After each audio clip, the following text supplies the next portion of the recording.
Okay, so let's continue our discussion. So we are now in third limit law. So ito naman sa third na limit law natin, which is the constant multiple theorem.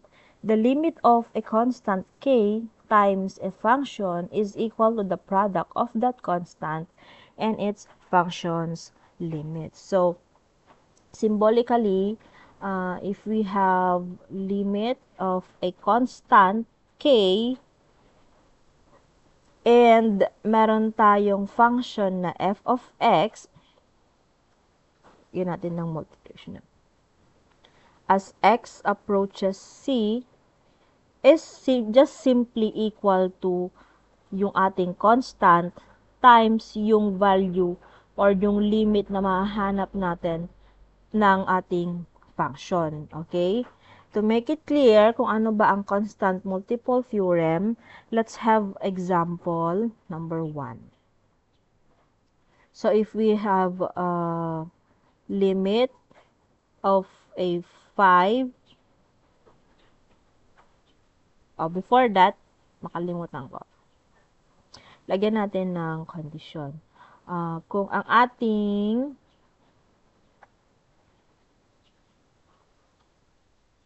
if limit f of x is equal to 3, then nakalimutan ko yun. As x approaches c, okay. Then, okay, let's have number 1 example. Limit of a constant times the function as x approaches c is equal to, okay, is equal to blank. Okay. By following the constant multiple theorem class, ganito lang ang mangyayari, no? I-evaluate natin yan, magiging ganito ang itsura niyan. So, si 5, since si constant, okay, paghiwalayin natin yan or ilabas natin si 5, or pwede natin siyang ilabas before the limit, or pwede nating paghiwalayin yung ating function. It could be 5, sabi ko nga 5, the limit of na nga, mas madali to eh. So, the limit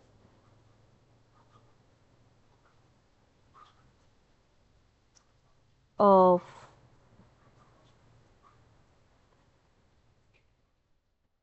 f of x as x approaches c is equal to, syempre si 5, di ba yung first theorem natin, constant. Kapag constant yon is just copy the constant number times yung ating f of x. Ano ba yung value ng ating f of x na given? Is, ito yung nasa condition natin eh. So, ang value ng ating f of x dito ay 3. Therefore, of course, ang ating function ay constant din. So, sa malamang, just copy 3. Kasi constant din siya. So, mangyayari dyan, we will simply multiply 5 times 3 and that is equal to 15. Therefore, the value or the limit of the function 5 times the function f of x as x approaches c is equal to 15. Okay? Next, isa pang example.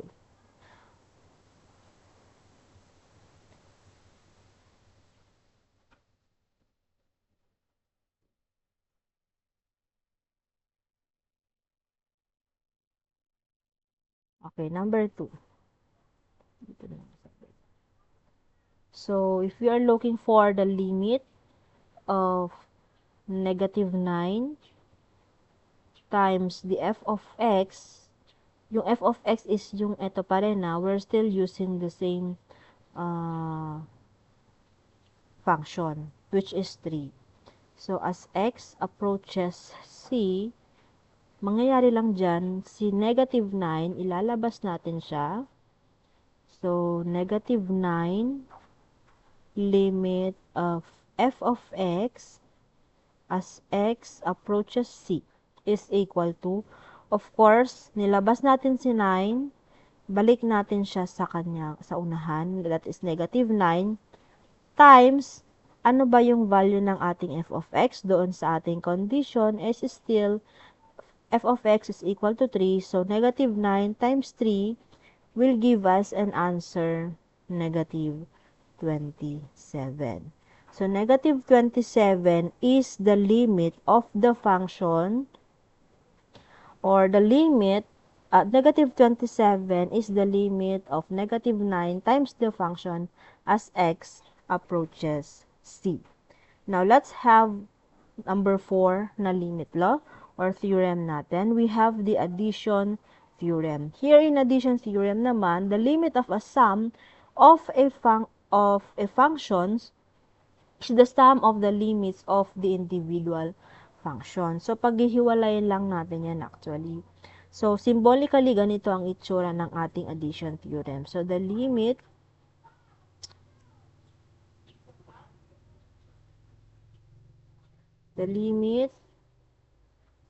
of f of x plus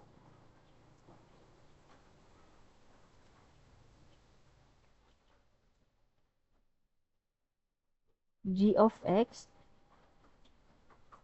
is equal to the limit of f of x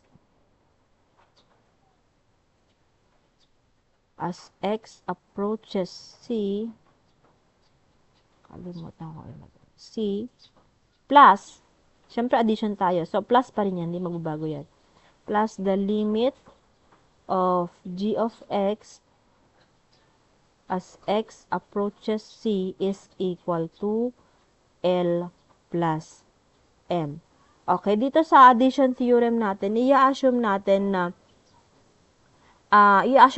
na yung limits of nung ating function f at saka g of x ay both nag-exist as x approaches c, and then yung kanilang mga limits ay and that they are L and M respectively. So, ganyan yung ating L is for the limit of f of x and M is for the limit of g of x. Kaya L and M yung ating addition theorem.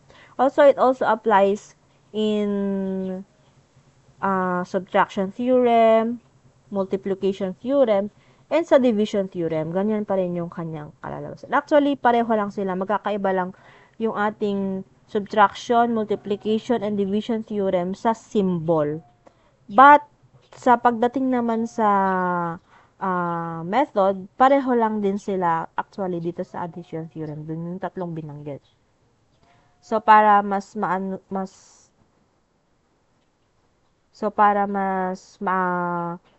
kita natin yung ating addition theorem kung paano ba ito gumagana or paano natin i-apply yung ating addition theorem, let's have an example.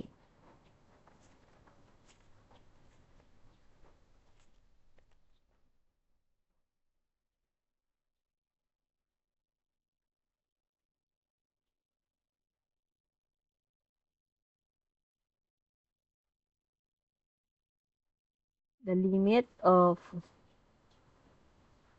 okay, lagyan ulit natin ng condition. If limit of f of x is equal to 3 and g of x is equal to negative 4, then, lagi kong nakakalimutan itong nasa baba ng ating limit. Ayan. If limit f of x is equal to 3, so meron tayong f of x, tsaka g of x, that is negative 4. Okay. Therefore, kapag nag-add tayo, in-add natin tong dalawang function natin, is simply, sabi niya, L plus M. Alam naman natin na ang function, or limit, I should say, limit na ng ating f of x ay 3, and then g of x ay negative 4. Constant sila, di ba? So, kung i-apply natin yung ating first theorem, first limit na constant theorem, ganito lang ang magiging itsura niyan. So, i-add lang natin yung ating i-add lang natin yung ating dalawang function, which is C3 plus C negative 4. So, kung simplify natin yan, class, magiging 3 minus 4, kasi positive times negative is negative. So, 3 minus 4 is equal to negative 1. So, the limit now of the function f of x and g of x by addition theorem is negative 1. Okay? What if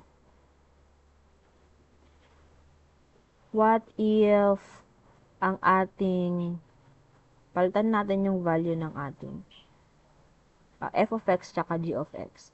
What if ang ating f of x ay negative 5 and ang ating g of x ay negative 2? Okay? So, if we are going to add these two function, ang magiging kalalabasan lang din yan ay negative 5 plus negative 2. So, simplify natin. Negative 5 minus 2 will give us, why 2?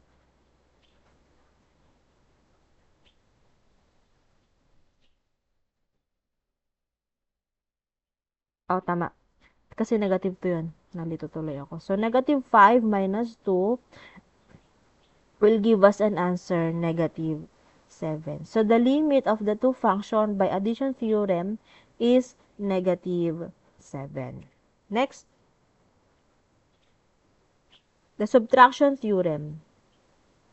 Actually, ganun lang din naman yan, yung sa addition theorem natin. So, kapag nilagay na, sinulat naman natin yung ating subtraction theorem symbolically, ganito ang maging itsura niya. So, the limit of f of x minus g of x as x approaches c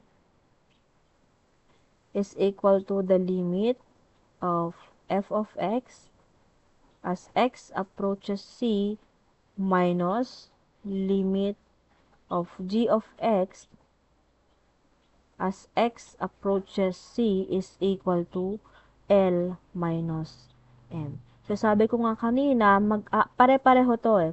Addition theorem, subtraction theorem, multiplication theorem, and division theorem, pare-pareho sila ng konsepto. Magkakaiba lang sila, of course, sa gagamitin na operation. Okay? So, gamitin na natin yung example natin kanina. Okay? Ito. Kung subtraction theorem lang yung ating gagamitin dito, papalitan mo lang yung symbol. Okay? Papalitan lang yung symbol dyan.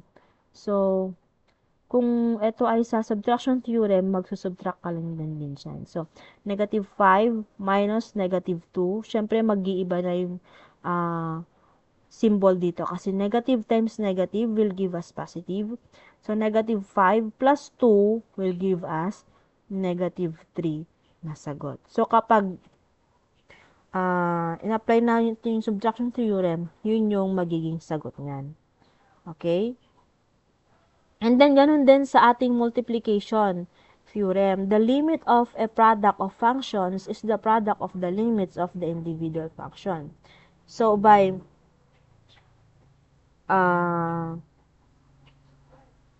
symbol naman, symbolically, pag sinulat natin itong multiplication theorem, ganito naman ang magiging itsura niya. The limit of f of x times g of x as x approaches c is equal to the limit of f of x as x approaches c times the limit of g of x as x approaches c is equal to L times M. So, gamitin ulit natin yung example natin kanina. So, syempre, multiplication theorem na yung gagamitin natin. mag-iiba ulit yung ating symbol. Symbol lang magkakaiba talaga. Okay? So, that will become times or that na lang mas magandang tingnan. Parang x tuloy siyang tingnan. So, negative 5 times ito what? Negative 5 times negative 2. Syempre, ang magiging sagot natin dyan is negative times negative is positive. Therefore, the answer is positive 10. And that is by using yung ating multiplication theorem. I hope nakukuha nyo. Basta itong, addition theorem, subtraction theorem, multiplication theorem, and hindi ko ba nilagay yung division theorem? Merong division theorem. Hindi ko ata na, ayan, bakit nandyan siya? Ayan. Etong division, multiplication, subtraction, and addition, pare-pareho lang sila. Magkakatalo-talo lang talaga sila. Magkakaiba-iba na lang sila sa gagamitin na symbol or operation. Siyempre, kung subtraction, minus ang gagamitin mo lang. Kapag multiplication, siyempre magmumultiply ka. And kapag division naman, pareho din. Pero ilagay ko pa rin. No, kapag division, the limit of a quotient of functions is the quotient of the limits of the individual functions provided that, and dito pala sa division theorem, meron tayong i-consider dito. Provided that the denominator should not be equal to 0. Dapat hindi mag-equal to 0. Why? Kasi di ba kapag nagko-compute tayo and nag-equal to 0 yung denominator, nagiging pag ginumpit sa calculator, syntax error or undefined, di ba? So, yun yung iwasan natin pagdating sa paggamit natin ng division theorem. Okay? So, symbolically, ganito ang itsura niya pag sa division theorem. The limit of f of x over g of x, kasi division nga tayo, as x approaches c is equal to the limit of f of x as x approaches c over the limit of g of x as x approaches c is equal to L over or divided by M. Provided that, sabi niya, M should not be equal to 0. Yung denominator natin should not be equal to 0. Kasi kapag equal to 0 na yan, it does not exist anymore. The limit does not exist anymore. Okay? Next tayo. Next is all about the power theorem. Dito naman sa power theorem, ito na yung mayroon tayong mga squared, diba? The limit of an integer power p of a function is just that power of the limit of the function. So, symbolically, the limit of f of x, lagyan natin ng bracket kasi meron tayong power, the p, as x approaches c is simply equal to the limit of f of x, labas lang natin si power or si exponent na tinatawag is equal to L raised to that power. Okay, example. If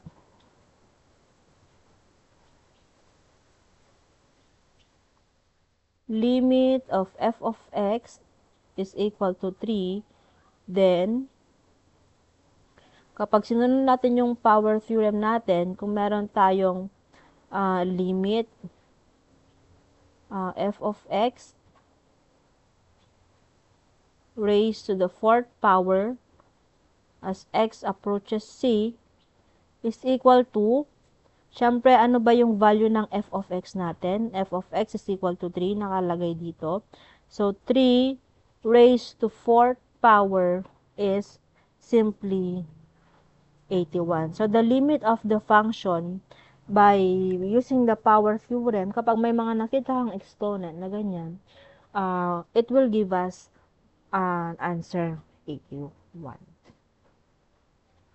Next naman is the radical root theorem. Dito naman sa radical root theorem, meron tayong from the word radical. So, may mga makikita tayong symbol dyan or sign na square root. Okay? If n is a positive integer, the limit of the nth root of a function is just the nth root of the limit of the function. So, provided that the nth root of the limit is a real number. So, symbolically, ganito naman ang kanyang itsura symbolically. So, the square root, nth root, nth root kasi wala namang, it could be square root, it could be cube root, f of x, as x approaches c, is equal to nth root of the limit, f of x, as x approaches c, is equal to the nth root nung limit na yan mismo. Okay? So, mag-if tayo. If limit f of x is equal to 8, then, okay, ang limit daw natin ng f of x as x approaches c is 8, then, kung susundin natin yung ating radical or root theorem, ganito lang maging itsura na yan.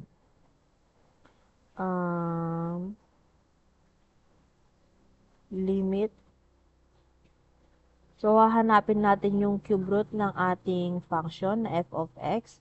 As x approaches c, magiging itsura niyan is, syempre, ano ba yung cube root ng 8? Kasi 8 yung ating given doon. So, the cube root of 8 is 2. Now, this is now the limit of the function that we are looking for. The cube root.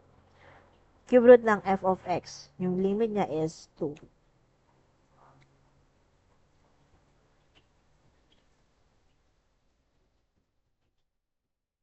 Okay, so those are the 9 limit laws na meron tayo sa ating limit of a function. Ulitin natin. Meron tayong limit of a constant is itself. Limit of x as x approaches c is equal to c. The constant multiple theorem, the addition theorem, and the subtraction theorem, the multiplication theorem, the division theorem, the power theorem, and the radical or root theorem.